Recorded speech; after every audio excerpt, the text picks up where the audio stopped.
Hello everyone. All right, we are in linear modeling recap. That last one was a bit of a doozy. This one's going to be quite a bit shorter, I promise, and the warm-up's not quite as intense. All right, to start off with, here's the warm-up. Go ahead and give it a shot. I would pause the video, give those a try. We may have seen this one before. If so, hopefully it's a little bit easier for you. These dates are wrong. It's a function I've built on the computer that showed the day's date, so your date's probably not that date. Hopefully you've given it a chance. I think we have done this one. There's what you should get. If you have questions on that, let me know. But let's dive into the rest of this. Usually we then go over probability, turn those in. Please remember to be taking pictures of your work and then uploading those to your personal presentation. Let's keep going. Okay, here we have about a month until you guys have your IB exams. So one of my consistent goals is to give you a chance to review some key ideas that you may not have thought about for a little bit.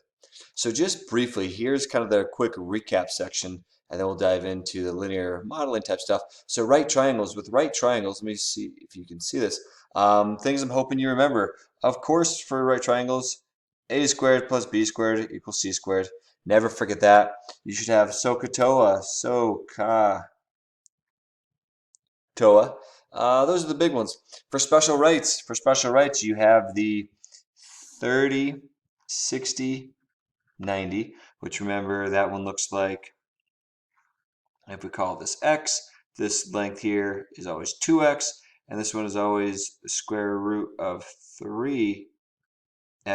Again, this would be where the 30 is, the 60, and the 90. There's our 36, 90. You also have the 45, 45, 45, 45, 90s. Those ones are just, if this is x and this is x, what's the third one? Hopefully you said x root 2. Those are our special rights. General sine and cosine functions. That's kind of where we're talking about if y equals a sine b x minus c plus d. Knowing what each of these does. The d, that's the principal axis or the vertical shift on the whole function. The a, that's your amplitude. That's how far up and down it goes.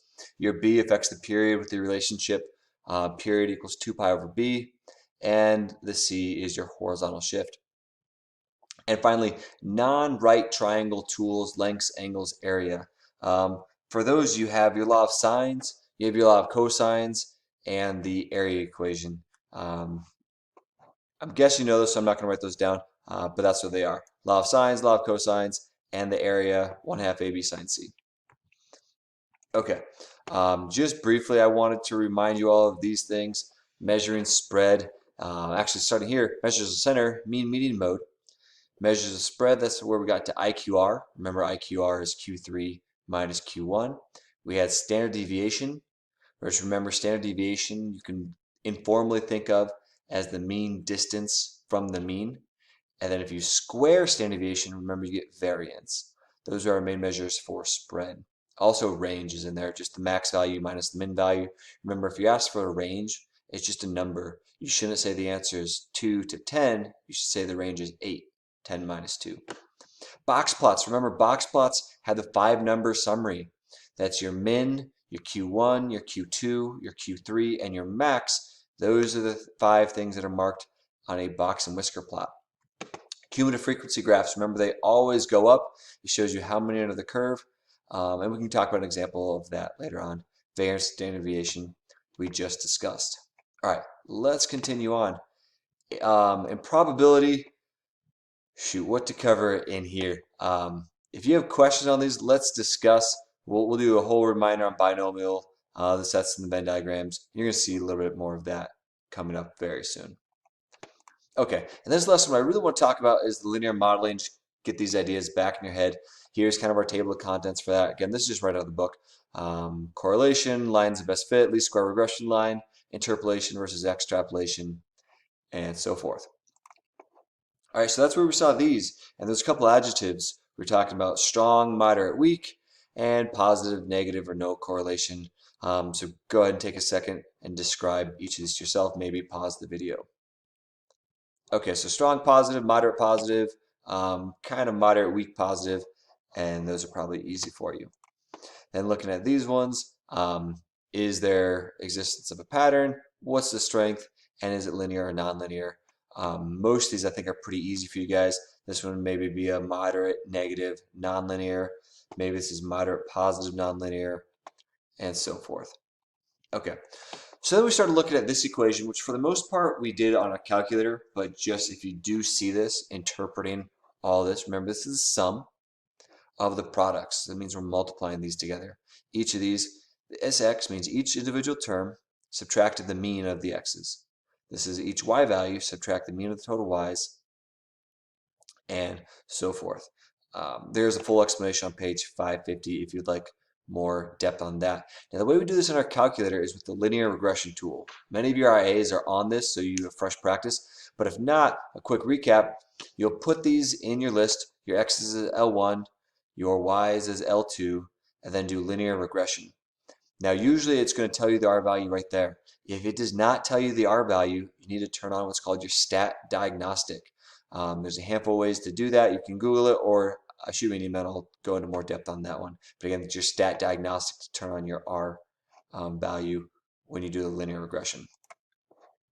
Okay, from there, we started predicting R values. Maybe pause and try and guess these R values.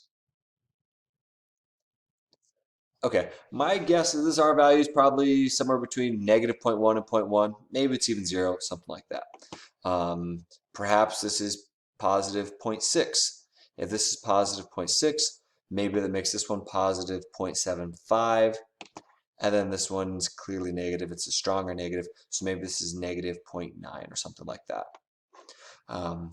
The reference that the book gave us is here. Again, this is on page 551 if you want to see it.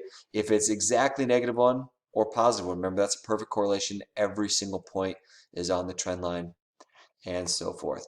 As far as what I've seen tested, it would just be attaching these adjectives. I haven't seen them ask you to estimate the R value, but it's important that if you are going through and you get an R value, you're able to assess, is this a reasonable answer, or maybe this is pretty far-fetched and I should double check my work. Okay, from there then we started talking about interpolation versus extrapolation. Remember, interpolation is if you're making a guess within the data set. Maybe these are years 1950 and 2000. If I want to make a prediction in 1975, well, that'd be interpolation. But if I want to make a guess for the year 2050, well, that'd be an example of extrapolation. That's beyond the data, so we're extrapolating beyond that. And then, of course, intrapolation or interpolation is more exact, more reliable than extrapolation because you're using it within your data. Onward we go. I'm hoping you guys are building outlines. Remember, the study sheet for your final, what I think is going to help you out is going into that test the hour before is you just have a big equation sheet. You're reviewing everything, trying to remember the connections.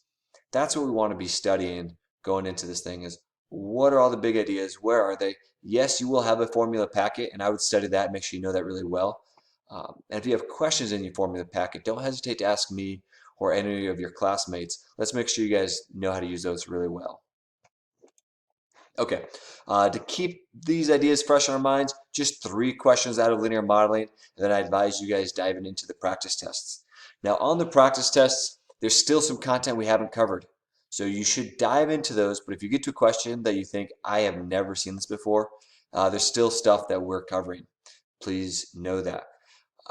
There are 4 years of tests. Each year has 2 tests. So that's a total of 8 practice tests. And again, these are just the tests from previous years, the 2018 exams, 17 exams, 16 and 15. I've posted all those in our document here. Let me just bring this document over.